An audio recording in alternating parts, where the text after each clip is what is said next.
Assalamualaikum warahmatullahi wabarakatuh. Kembali lagi dengan channel Suara Kala.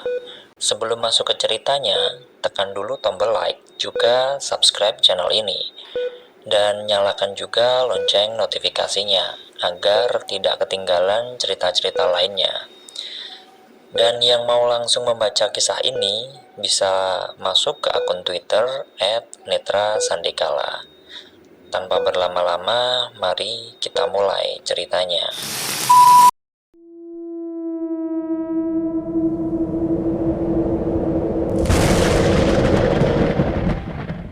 Aku dan Mas Suroso menatap Bapak tidak percaya. Bagaimana mungkin dia membiarkan kami melakukan ritual itu? Aku hampir beranjak mengikuti langkah Bapak. Sebentar, saya masih belum paham. Air mandi jenazah mana yang bakal dipakai? Tanya Mas Suroso. Aku berhenti bergerak, kembali menatap ke arah Mbah Mangun yang tampak menyeringai. Otakmu pancen cilik, Sur. Otakmu memang kecil, Sur. Tadi sudah kubilang kan, kalau leluhur bilang 7, berarti bakal ada 7 kematian lagi. Cemooh Mbah Mangun. Ingin sekali rasanya kugerus mulut tua itu. Bagaimana mungkin dia bisa sesantai itu saat nyawa 7 warga desa sedang terancam. Perkara air jenazah itu urusanku. Sekarang kalau kalian mau selamat, ikuti saja perintahku, termasuk kamu, menunjuk ke arah Pak Kades. Jangan sampai warga desa tahu ritual ini, anjam Mbah Mangun. Tanganku mengepal kuat, begitupun Mas Suroso. Tubuhnya bergetar menahan amarah, sedang Pak Kades seperti tidak suka diperintah seperti itu. Sial, aku menyadari kalau orang tua ini sedang memanfaatkan kami. Apa yang sebenarnya sedang ia rencanakan? Mas, ayo pulang. Ucapku langsung melangkah pergi tanpa berpamitan. Mas Suroso juga bangkit tanpa berucap satu kata pun. Gila, ini namanya pembunuhan, Mas, kataku jengkel saat kami berjalan menuju rumah Bapak. Mas Suroso tidak menggubris. Ia masih diam dengan pandangan lurus ke depan. Entah apa yang sedang ia pikirkan. Mas, kataku jengkel. Mas Suroso berhenti tiba-tiba, membuatku harus melompat ke samping agar tidak menabraknya. Ayo, ucapnya sambil menarik tanganku ke arah ladang. Ngapain sih? Bentakku menepis tangannya. Mas Suroso tidak menjawab.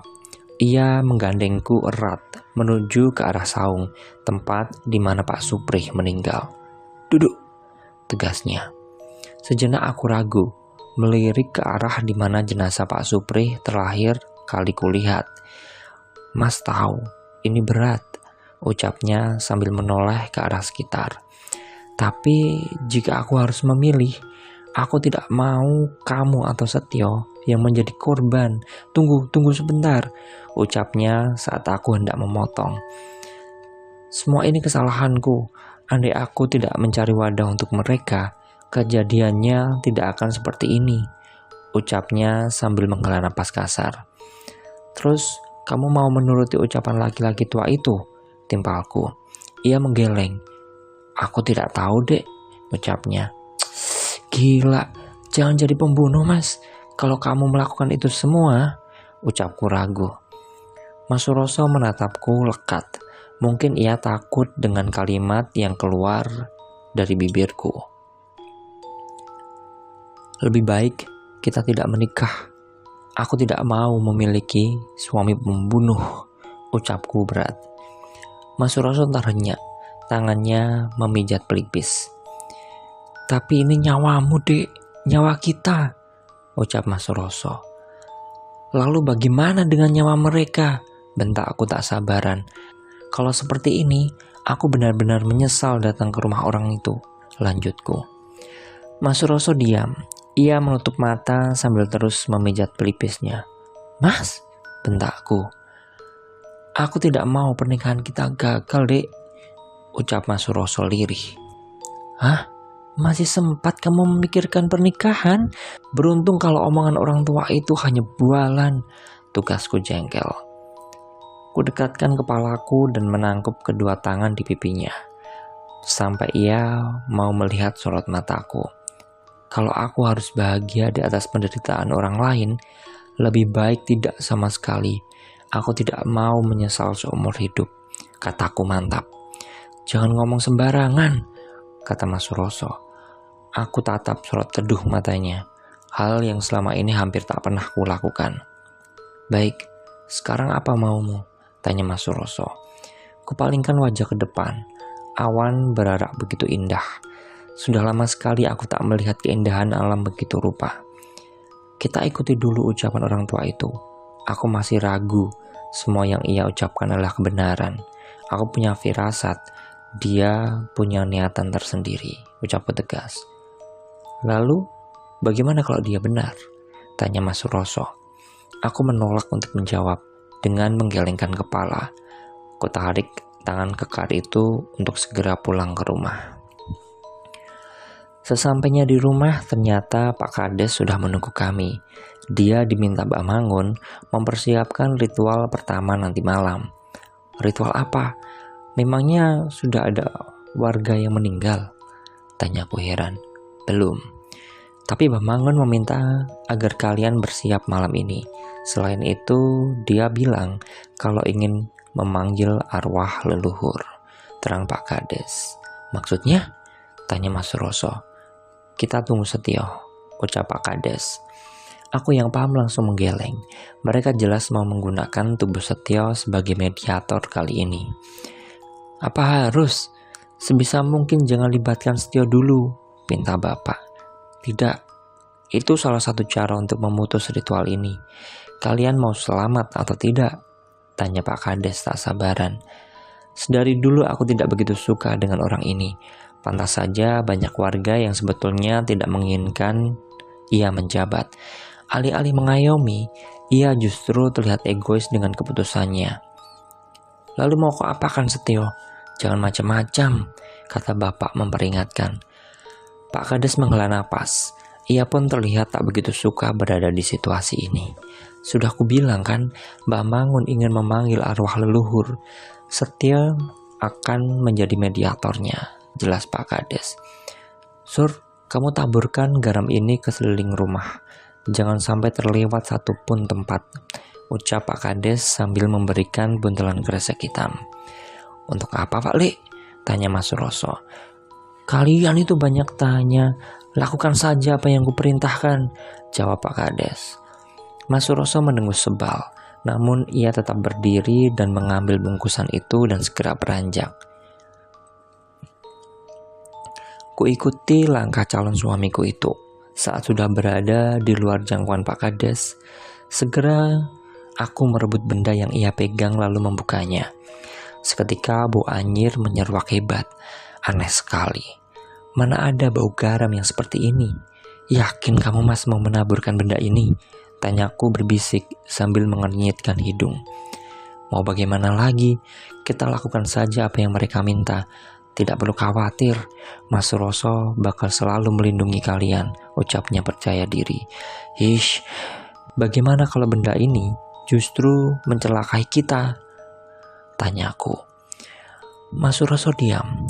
Ia memandang ke dalam bungkusan itu, lalu mengambil segenggam garam dan menciumnya. Ada bau darah, Duk? Aku tahu hidungmu tidak normal, Mas, cemoohku sebal. Mas Suroso tampak ragu sesaat. Kemudian ia menarik napas panjang dan mulai menaburkan garam tersebut. Taburkan semua, jangan sampai ada yang tersisa, ucap suara Mbah Mangun dari arah belakang kami. Laki-laki tua itu meski sudah uzur, tapi memiliki postur yang tegap dan kuat. Tidak seperti orang tua lainnya. Mungkin karena kegiatan sehari-hari sebagai petani membuat fisiknya kuat. Buat apa ini, Mbah? Tanya aku penasaran. Penangkal, biar dedempit lain tidak masuk ke rumahmu saat aku memanggil arwah leluhur, ucap Mbah Mangun. Lalu melangkah masuk sambil melambai ke arahku agar mengikutinya. Beberapa waktu kemudian, semua perlengkapan ritual sudah disiapkan. Kini hanya tinggal menunggu Setio. Jangan ditahan, Lakukan seperti saat kamu menari kemarin, ucap Mbah Mangun. Setio tampak ragu. Ia melirikku meminta persetujuan. Kuanggukkan kepala guna menjawabnya. Cering! Suara lonceng terdengar saat Setio menghentakkan kakinya. Adik laki-lakiku mulai menari dengan anggun. Mbah Mangun duduk bersila dengan anglo di depannya. Asap dari kemenyan menguar hebat di ruangan ini. Sedang aku, Bapak, Mas Suroso dan Pak Kades memegangi ujung kain putih untuk menutup tubuh Setio sama seperti saat pentas tempo hari. Semakin lama gerakan Setio makin tak terkendali. Bahkan aku sedikit heran, bagaimana mungkin ia bisa menari seperti itu tanpa adanya musik sama sekali. Cepat, ucap Mbah Mangun memerintahkan kami untuk mengerudungi tubuh Setio. Setio tampak menggeliat. Entah hanya perasaanku saja atau suasana rumah ini semakin terasa mencekam. Apa keperluanmu? Ucap Setio dengan suara berat sambil melepaskan kain putih yang menutupinya. Kini bisa kulihat dengan jelas, ekspresi Setio tampak tenang. Jauh terlihat lebih tua dari umurnya. Tring! Setio mulai melangkah mendekati Mbah Mangun yang sekarang sudah dengan posisi tangan tertangkup di atas kepala. Ritual sewis digawe ora bakal iso dipedhot. Kromolyo bakal ditondo. Bar kuwi hajatmu bakal kedaden. Ritual yang sudah dibuat tidak akan bisa diputus. Kromolyo yang akan menjadi tandanya. Setelah itu hajatmu akan terlaksana, ucap Setio. Ngapunten Doro, kula nyuwun pitulungane. Maaf Tuan, saya meminta pertolongannya, bisik Mbah Mangun. Kali ini dia duduk di depan Mbah Mangun. Tanpa rasa ragu ia mengambil anglo yang penuh dengan bara api dan menghirup aroma kemenyan dalam-dalam. Tanpa ekspresinya begitu bahagia. Kemudian tanpa diduga ia menoleh ke arahku dengan senyum paling mengerikan yang pernah aku lihat. Tring! Setio melompat layaknya monyet. Ia menatapku penuh perhatian. Kepalanya menelengkan ke kanan dan kiri. Lalu berjalan pelan ke arahku dengan aura seorang ningrat. Saat sudah berada di depanku, tanpa mengucapkan sepatah kata pun, Setio mengangkat tangannya. Spontan aku memejamkan mata. Kurasakan sentuhan tangan dingin mengusap kelopak mataku. Cering! Setio melangkah menjauh. Ia kembali duduk di depan Mbah Mangun. Sekali lagi, ia menghirup aroma kemenyan dalam-dalam, lalu mengangkat telapak tangannya dan menutup kelopak mata orang yang di depannya. Mbah Mangun tampak menegang. Setelah itu Setio tersenyum dan terpuruk ke lantai. Nang, ucap bapak langsung melangkah ke arah Setio.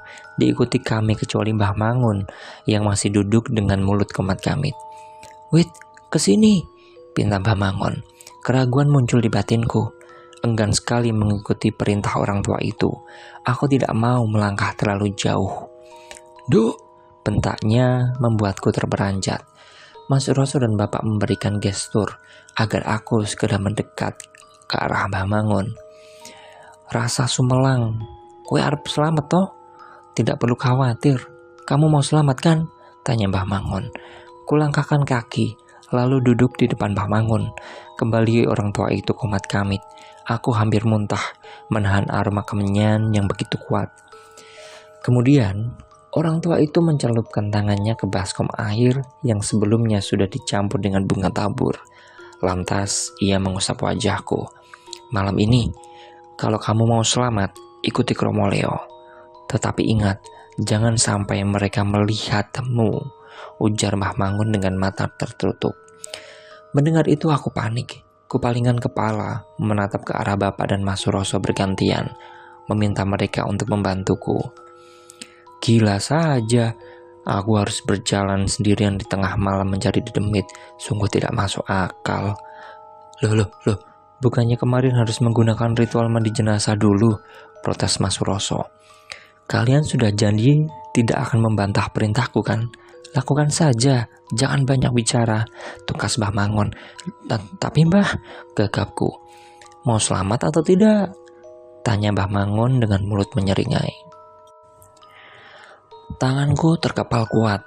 Sial, Sekali lagi aku masuk ke dalam perangkapnya. Niat hati ingin membongkar perilakunya, malah justru masuk ke dalam permainannya. Tidak mau, tanya Mbah Mangun saat melihat kepalan tanganku. Aku mengangguk kaku, mau tidak mau menuruti perintahnya. Namun, lihat saja nanti, ku balas semua perbuatan ini. Sementara itu, waktu terasa berjalan begitu cepat. Tahu-tahu jam sudah menunjukkan pukul 11 malam. Kami semua yang ada di rumah hanya diam dalam kebisuan. Sore tadi, Mbah Mangun berpesan agar aku keluar rumah sebelum tengah malam dan berjalan ke arah ladang, tempat di mana jenazah Pak Supri ditemukan. Ia mengatakan kalau Kromo Leo pasti akan hadir mulai dari titik itu. Aku membayangkan saja, sudah tidak sanggup. Terlebih dia bilang mata batinku sudah terbuka sekarang. Sial, ternyata ritual itu tadi dilakukan untuk membuka mata batinku. Ia pun mengatakan jika kemungkinan aku akan melihat dedemit lain. Dok, kalau kamu tidak siap, kita batalkan saja yo, ucap bapak khawatir. Lalu setelah itu, aku atau Setio bakalan mati, tukasku jengkel. Rasanya aku benar-benar bisa gila. Tak pernah aku bayangkan bakal menemui situasi seperti ini. Sudah hampir tengah malam, Widuri pamit ya, ucapku sambil beranjak. Semoga setan itu tidak muncul. Kalaupun muncul, semoga cuma kuntilanak atau genderuwo ya dok, ucap Mas Suroso enteng. Bangsat kamu mas, umpatku melotot ke arahnya. Mas Suroso nyengir dan juga bangkit.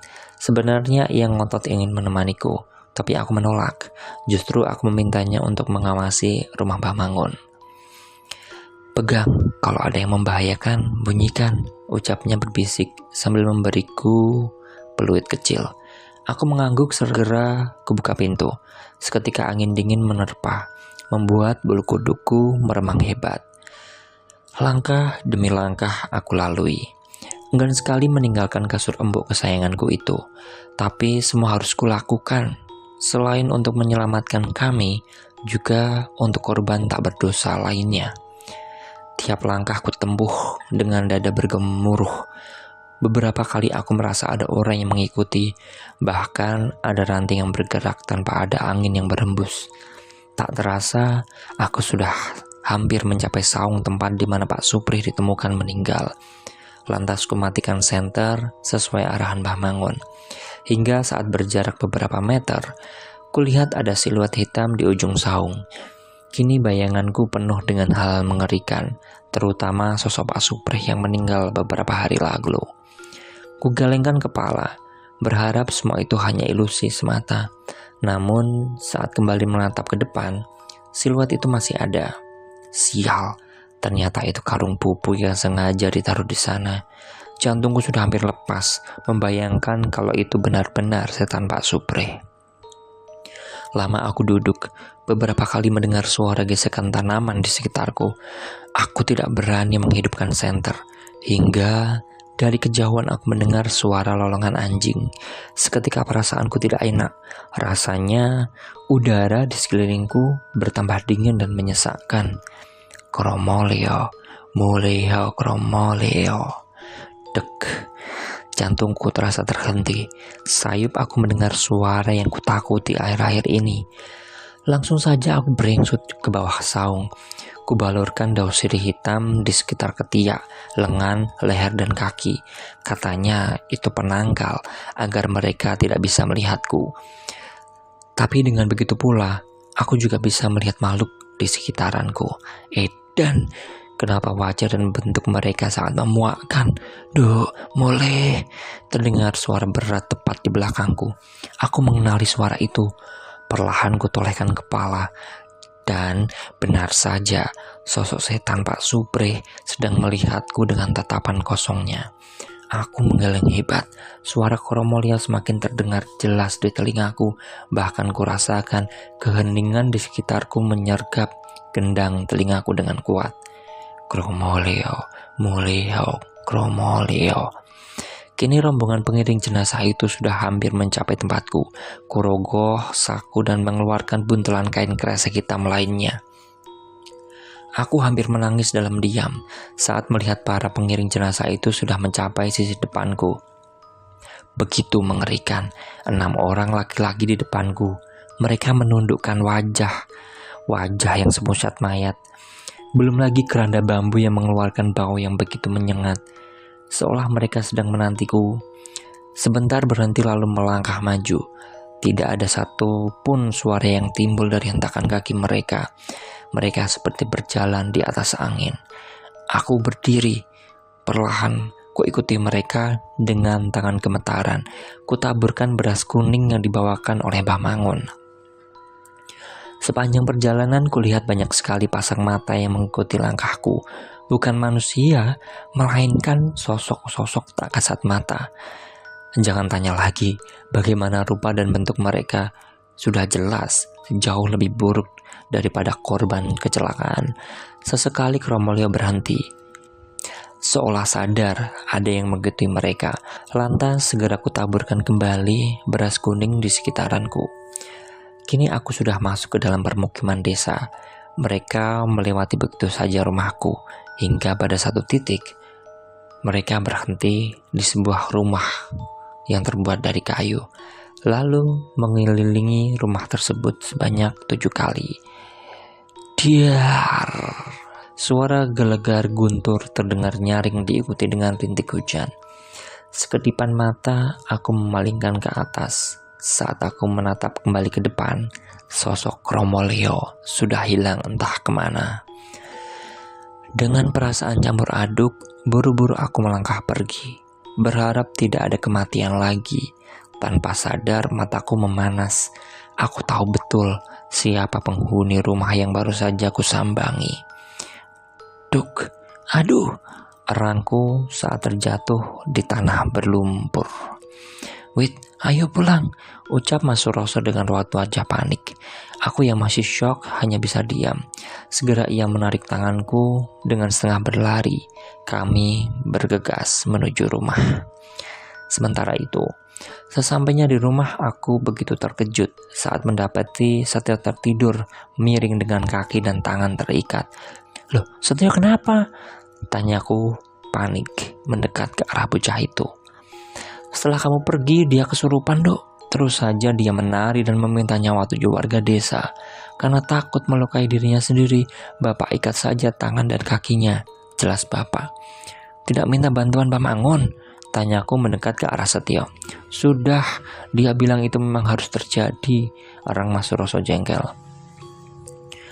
Terus bagaimana? Tanyaku tak paham melihat keadaan Setio. Bapak menggeleng, matanya tampak memerah. Kamu bagaimana? Widodo gak apa-apa Pak, jelasku. Setelah itu aku segera menceritakan semua kejadian yang kualami. Rumah Pak Marsin, istrinya yang baru melahirkan anak kembar, tanya Mas Suroso. Aku mengangguk. Ini hanya perasaanku saja atau memang ritual yang dilakukan malah membuat keadaan memburuk, ujarku. Mungkin memang harus seperti ini, Duk, ucap Bapak akhirnya setelah diam cukup lama. Harus seperti ini bagaimana, Pak? Kalau memang benar nanti salah satu anggota keluarga Pak Marsin meninggal, aku malah justru berpikir Mbah Mangun sedang memanfaatkan situasi ini, geramku. Benar, Pak. Aku juga berpikir seperti itu. Apa lebih baik tidak kita sudahi saja? Tanya Mas Suroso. Terus mau bagaimana? Bapak juga bingung loh. Bapak tidak mau sesuatu terjadi kepada kalian, ucap Bapak. Belum sempat aku membuka mulut, Mas Suroso langsung menyuruhku untuk diam. Dan benar saja, ada suara langkah kaki mendekat. Tok, tok, tok. Buka pintunya, terdengar suara Mbah Mangun. Sesepuh desa apanya toh, sopan santun saja tidak punya, kataku sebal. Pintu dibuka oleh Mas Suroso. Tanpa mengucap satu kata pun, Mbah Mangun berjalan menuju ke arah Setio. Tangannya terjulur, menekan dahi Setio. Seketika tubuhnya bergetar berbarengan dengan suara geraman. Setelah itu, Mbah Mangun meludahinya. Seketika Setio diam dan tubuhnya melemas. Wait, kemana Kromolio itu berhenti? Kata Mbah Mangun. Aku hampir mengatakan yang sebenarnya, tapi saat melihat marik mata Mas Suroso, kalimatku pun berubah. Ke rumah ini, jawabku singkat. Bohong. Seharusnya rumah ini jadi yang terakhir, sanggah Mbah Mangun. Ya saya nggak tahu toh, ujarku. Kulirik bapak. Dia pun terlihat bingung dengan jawabanku. Namun untungnya, beliau hanya diam memperhatikan. Ya sudah, kita tunggu kalau memang Kromolio singgah ke tempat ini. Berarti jauh lebih mudah untuk melakukan ritual selanjutnya, ucap Mbah Mangun, berdiri dan langsung pergi dari rumah. Saat punggung orang tua itu sudah tak terlihat, Mas Suroso langsung menutup pintu. Dek, apa benar Kromolio singgah ke sini? Katamu tadi mereka ke rumah Pak Marsin, kata Mas Suroso yang tampak panik. Ya ke sini, tetapi cuma lewat. Sengaja kok aku berbohong dan kecurigaanku semakin besar toh. Orang tua itu punya tujuan sendiri kok, jelasku. Kadang Mas Suroso memang terlalu pintar. Aku malah membayangkan bagaimana jadinya nanti kalau sudah menikah. Apa aku yang harus selalu membuat keputusan dan berpikir untuk masa depan keluargaku? Aku melihat ke arah bapak yang masih sibuk melepas ikatan di tubuh Setio. Bapak ada masalah apa sama Mbah Mangun? Tanyaku penasaran. Tidak ada, Nduk, kata bapak tanpa menoleh ke arahku. Mas, apa perlu kita pergi ke rumah Mbah Slamet? Tanyaku. Lah buat? Ucap Mas Suroso. Buat nikahan kita, Mas. Ya buat cari solusi toh. Kan dulu kamu bilang kalau Mbah Slamet satu-satunya yang menentang ini semua, kataku tak sabaran. Kenapa aku baru kepikiran ya? Ucap Mas Suroso menepuk jidatnya keras sekali. Kamu itu memang pintar, Thomas. Ya sudah, mending sekarang kamu pergi ke rumah Mbah Slamet, perintahku. Mendengar pernyataanku, Mas Suroso tampak meneguk salivanya. Loh, nggak besok aja, Tondo. Sekarang sudah jam 2 pagi loh, ucap bapak. Benar, mending besok. Bisa mati aku diajar Mbah Slamet bertamu pagi-pagi buta, kata Mas Suroso tampak lega. Alah, badan saja kekar, nyali kok ciut. Takut diajar Mbah Slamet atau takut ketemu dedemit? Cemoohku. Mana ada Mas Suroso takut dedemit, gilahnya dengan membusungkan dada. Sudahlah Mas. Pak, temani Widuri ke kamar mandi ya, pintaku kepada bapak. Bapak hanya mengangguk dan nyengir ke arahku. Mungkin dia teringat sosok mendiang ibu yang selalu bersikap galak kepadanya. Sementara itu, siang harinya aku hanya duduk di rumah menanti kepulangan bapak dan Mas Suroso dari rumah Mbah Slamet. Semenjak kejadian semalam, Setio enggan untuk berbicara. Tatapan matanya seolah kosong menyiratkan ketakutan yang mendalam. Sudah beberapa kali aku mencoba untuk berbicara kepadanya, namun ia hanya menoleh dan menatapku seolah aku hanya kepulan debu. Bagaimana Pak? Tanyaku saat bapak dan Mas Suroso masuk ke dalam rumah. Mbah Slamet tidak mau ikut campur, Nduk, ucap bapak pasrah. Aku mendecakkan lidah, menatap ke arah Mas Suroso yang juga tampak bingung. Lalu bagaimana dengan rumah Pak Marsin? Tanyaku penasaran. Rumahnya sih sehat, Nduk, tidak kurang satu apap. Mas Suroso terhenti saat melihat ekspresi galakku. Tidak ada yang aneh. Tadi aku sempat lewat dan mampir sebentar. Semua tampak normal kok, Nduk, kata bapak. Aku diam berpikir. Setia bagaimana, Nduk? Tanya bapak kembali. Ya, masih sama seperti tadi, Pak, jelasku. Lantas bapak langsung berdiri. Mau kemana, Pak? Tanyaku. Ke rumah Membangun, kamu di sini saja, ucapnya sambil berlalu pergi. Aku juga mau pulang ke rumah ya, Dek. Nanti sore Mas kesini lagi, kata Mas Suroso. Aku mengangguk memberikan ruang untuknya agar bisa beristirahat. Sementara itu, selepas kepergian Mas Suroso, aku segera ke kamar Setio, memastikan tidak ada benda berbahaya di sana dan mengunci pintu kamarnya. Kali ini aku berniat untuk pergi ke desa, ingin memastikan rumah Pak Marsin secara langsung. Entah kenapa, firasatku mengatakan bakal terjadi sesuatu di sana. Loh, mau kemana, Duk? Tumben siang-siang, ucap Mbok Parni saat berpapasan di jalan. Iya Bu, mau ke pasar. Kok tumben sepi? Biasanya ramai anak-anak, tanyaku. Tampak raut wajah Mbok Parni sedikit berubah. Loh, Widuri tidak tahu toh kalau desa kita sedang ada bahaya, tanya Mbok Parni berbisik. Loh, ada apa Bu? Semenjak kemarin aku di rumah, masih trauma dengan kejadian tempo hari, kata Widuri mendekat ke arah Mbok Parni. Katanya desa lagi minta tumbal, makanya banyak orang tua yang melarang anaknya buat pergi bermain. Ini saja kalau si Mbok gak kehabisan bumbu, juga malas keluar rumah, kata Mbok Parmin. Tumbal gimana? Karena kematian Pak Supri dan orang gila itu ya? Tanyaku mengulik. Mbok Parni mengangguk. Bahkan Pak Kades memberi himbauan untuk tidak keluar rumah selepas Isya, ucapnya. Aku diam. Sejak kapan ada himbauan seperti itu? Kenapa aku dan orang rumah tidak ada yang mengetahui? Kan aneh. Terus Bu? Tanya aku. Ya gak ada terusannya. Ikuti saja petua Pak Kades dan sesepuh desa. Ya sudah Nduk, Simbok pulang dulu ya. Kamu kalau sudah selesai ke pasar juga langsung pulang, ucapnya lantas buru-buru pergi. Aku kembali melangkah, dan benar saja, tidak ada seorang pun yang kulihat sepanjang jalan, padahal hari masih sore.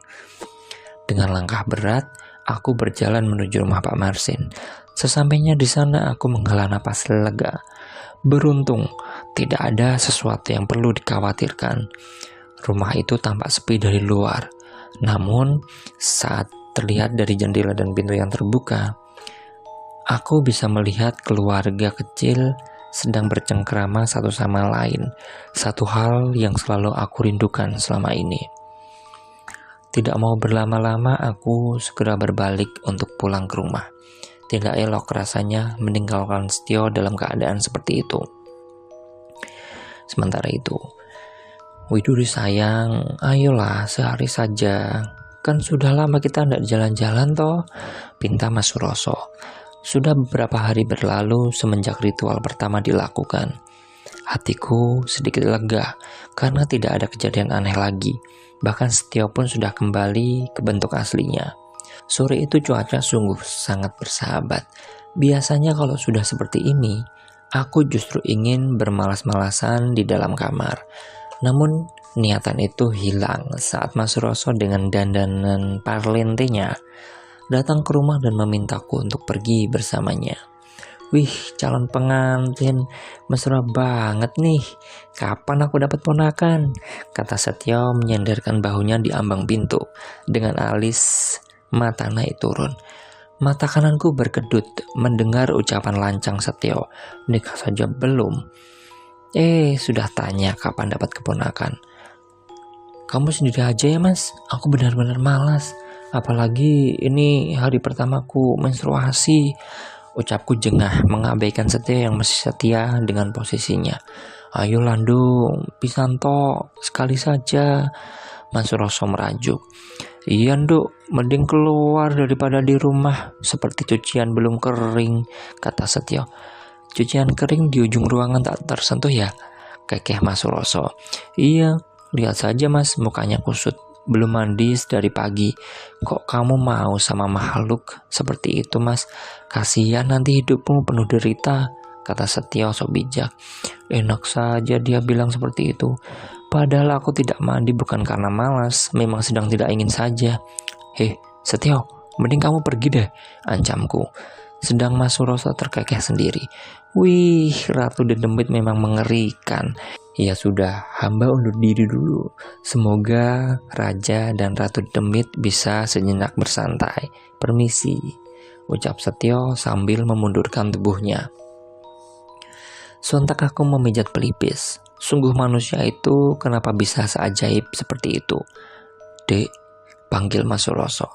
Kukerutkan dahi, menimbang-nimbang. Kalau bayi monyet ini tidak kuturuti, pasti dia akan terus menggangguku. Tapi kalau kuturuti, perutku benar-benar sedang tidak bersahabat. Iya deh, tapi beliin es gosrok nanti ya, 2. Aku tidak mau kalau cuma 1, pintaku. Mas Suroso terkekeh. Uangku cukup, kalau cuma beli es gosrok segerobaknya, kekeh Mas Suroso. Ya sudah, sana aku mau ganti baju. Pamit sana sama bapak dulu. Sepanjang perjalanan Mas Suroso terus mengoceh soal pernikahan. Sungguh membuatku jengah. Hingga saat hampir tiba di jalan utama, Kulihat ada seorang yang tidak asing sedang tergopoh kesulitan berjalan karena barang bawaannya. Aneh, padahal aku tidak mengenal orang itu. Tetapi kenapa begitu mengganggu batinku? Jarak kami semakin dekat, hingga tinggal beberapa meter lagi. Jantungku berdegup begitu kencang. Bukannya orang itu yang kemarin bertengkar dengan anak Pak Supri ya? Mas, kataku sambil menyenggol lengan Mas Suroso. Bukannya itu penjual nisan kemarin?